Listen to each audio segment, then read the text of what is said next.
Holy spit, it's March. I mean, like past the Ides of March, and I'm still on January, getting over an abscess. I could barely talk for over a week, y'all.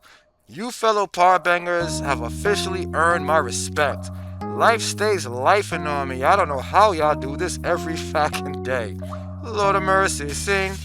But I have one more to go for the firstborn month of January, and so here we go. Welcome to A-Comm, the anti-social commentary by Pod Bangin. We bang in every direction. We have no target audience.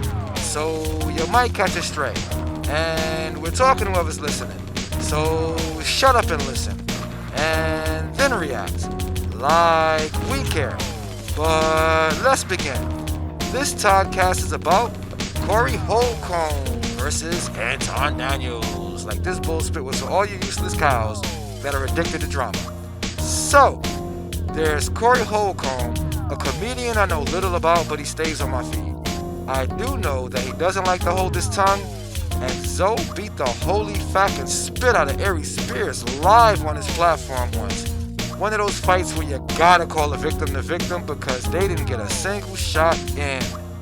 Shout out to Adam the 22nd. What a towel. Throw him in. And then there's Anton Daniels, who I never even heard of until these two started beefing. From what little bit I saw about this guy, he is clearly a hypocrite and a hardcore, dues-paid, card-carrying member of the House N-word faction. Oh, I'm sorry, he's some kind of TV personality / real estate guy / self-appointed life coach or some such nonsense, right? I mean, it sounds like some boule bullspit to me. He's no authority on anything. Everybody knows that the easiest way to rise like yeast is to go up, be the go along, get along gang and be a good little pet. Especially when it's done at the expense of FBA. And I dare anybody to challenge me for not knowing or not caring, but speaking about it so that I can actually prove that spit. Try me. Anyway, I bring this up just to say that just because these high priests of the insane asylum known as the judge of society, known as celebrities, disrespect each other and go back and forth like they're gonna fight over whatever the fact that doesn't even exactly cure cancer. Talking about, so what's up then? So what's up then? So what's up then? And they don't even fight each other. They just keep talking spit about each other for like another week. Like, this isn't news, okay? So why the fact is my wall infected with this virus? Because apparently you stupid cows won't stop paying attention to this drama queen ass nonsense. Dopamine, keep focused on the dope part. Dope is one hell of a drug, and it doesn't require a needle or a cigar wrapping. Now, that's what I originally thought, until I bothered to take 5 seconds to understand why they were beefing, which intriguingly was the thing that was the least talked about throughout this novella. So I had to suffer through this bullspit, and suffer through this bullspit I did. Why?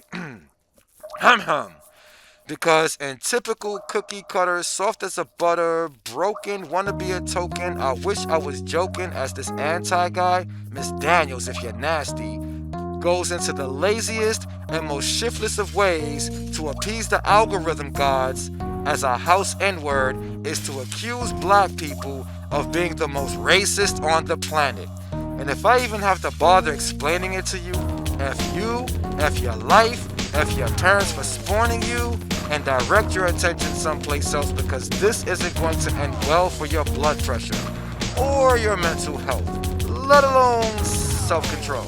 So, that's why the FBA community basically can't get anything done. The Willie Lynch papers, which is basically like a Cliff's Notes version of how to handle your slaves and keep them obedient, made two fundamental points. One was the foundation of the whole book, which was rooted in divide and conquer, which, when you look at history, was colonialism's most powerful weapon, not the gun.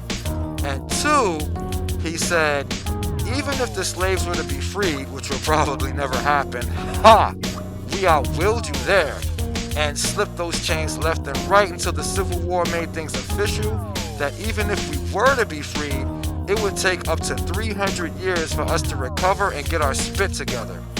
And for the record, so far it's been a little over 160 years. And remember this statement right here. True slaves, in fact, love their masters and can't wait for a chance to behave just like them. And the fact that anti-black and FBA behavior is incentivized, on this half of the planet gives us a roach infestation of conquered people whose purpose in life is to keep everybody else conquered. Big words in there, read about. This isn't exclusive to black people. I mean, like, everybody needs to isolate and purge those elements of their part of society. I've got to say that part for political reasons. But right now, I'm talking about two black men cockfighting with razor blades attached to their beaks, so I'm focused on our part of crab in the barrel syndrome. I won't go into personal experiences with this spit. That would be a long-running television series, okay? So, not happening today. So, that bullspit begat a heated exchange, resulting in Little Miss House N-word accusing Corey Holcomb of polishing knobs. And intriguingly enough, non-white celebrities, priests, get triggered when you accuse them of that. If you don't get it, I advise you reference Buck Broken by Tariq Nasheed. Corey got in his face and threatened him, but didn't swing, much to my disappointment. But far be it from me to have a black sheep volunteer to go to prison, so it be what it be's, alright? Alright. So, this spit got blown so out of proportion that the other high priests got dragged into this bull spit, including Kwame Brown, who was one of the few of them I can tolerate at all. But nah, Kwame cool, he cool enough. Apparently, Anton got some misinformation about something Kwame said reacting to this kindergarten fight, and tried to lick shots and got Boys in the Hood Ricky blasted into the reality where Mandela died in January and not December by Kwame Brown, because he don't play. And he was forced to apologize, which is kryptonite for high priest. But Anton's not even a high priest. He's just one of the parish that won't shut the fuck up. And you cows love it. You love it. So, anyway, Corey continued to get exponentially disrespectful, being a seasoned member of the I'll Say What the Fuck I Want clan, licked a Tommy gun at Anton's wife and kid. Anton, Miss Daniels if you're nasty, pulled out his bullhorn and cried wee wee wee like the unman he is, only to get his whole car pulled because he's a towel. Throw him in. I won't even bother to repeat it, but Miss Daniels definitely did the Tin Man from Wizard of Oz and The Wiz crybaby about his family getting got, in spite of the fact that there is Internet is Forever footage of Anton, Miss Daniels if you're nasty, doing the exact same thing. It's only an ABC after school special when it happens to Anton, Miss Daniels if you're nasty. But Miss Daniels went from claiming to want to smoke to I respect you on your platform and pretending to want to fight, but then Corey was like, say I polish knobs again, one more time again. And Miss Daniels if you're nasty did not say that spit again. He knew better. And then, I don't even know how this ties in, right? But some chick took a rifle shot at Holcomb about this one time at band camp where he allegedly beat her ASS. And he didn't deny a thing, he insists that she started it. And I'm not taking sides on that because I don't know what happened, but I will say this, step to me like a man, and you will get dealt with like one. I don't care what encyclopedia of bad names you have for saying that, including the word canceled, whatever the fact that truly means. Like, public disapproval and caring about it is just not on my bucket list, unless you're a dragon. If you can shapeshift into a dragon, or can't shapeshift into a dragon, then I really don't care. And even then, that's just a fire blast I'm gonna have to face. And everybody swore he was going to jail over it, but whatever, he's sleeping right now in whatever likely king-size bed in a king-size room that he's in right now, and I'm pretty sure he's doing quite well on it. So whatever. Oh, and what were they going at it about? Classic house N-word versus field N-word spit. Anton had to come with that black people are more racist than everybody else bull spit, because true slaves love their masters and can't wait for a chance to be just like them. And if you take note of white powder, especially the political, corporate, liberal, conservative, well, all of them can't wait to point at somebody and call them racist. They wait behind the wall like the Kool-Aid Man. And so a guy who's damn near shaped like the Kool-Aid Man walked from behind the wall because he's not strong enough to bust through it with his punk ASS. And for the record, I'm still looking for anybody that reps white powder from Turning Point on down that stepped to Miss Daniels If You're Nasty's defense and edified his blacks are the most racist thesis. As far as I can tell, he doesn't even exist to them. And even if they do cling to that outright lie, he just, like, they didn't say nothing. But it's not like I'm doing any exhaustive research about it, so I don't know and I don't care because I have no idea who this guy is. And after this Todd-cast, he will return to the primordial ooze of random people who came and went.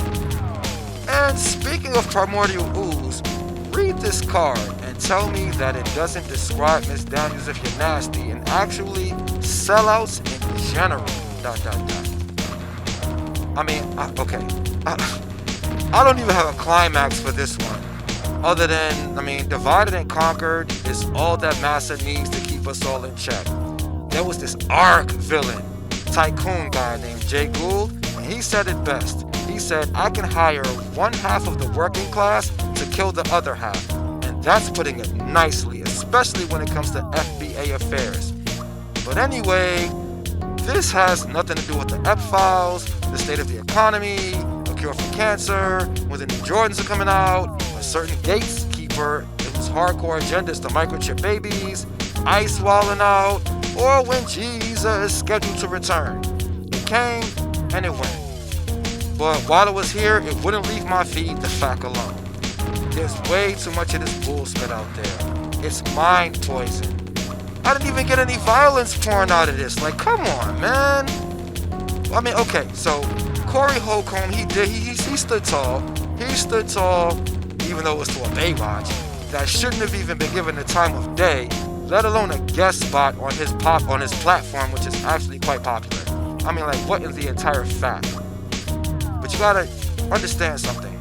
Sellouts are a dangerous distraction, especially when funded by the Jay Goulds of the world like Miss Daniels If You're Nasty, who literally came out of nowhere.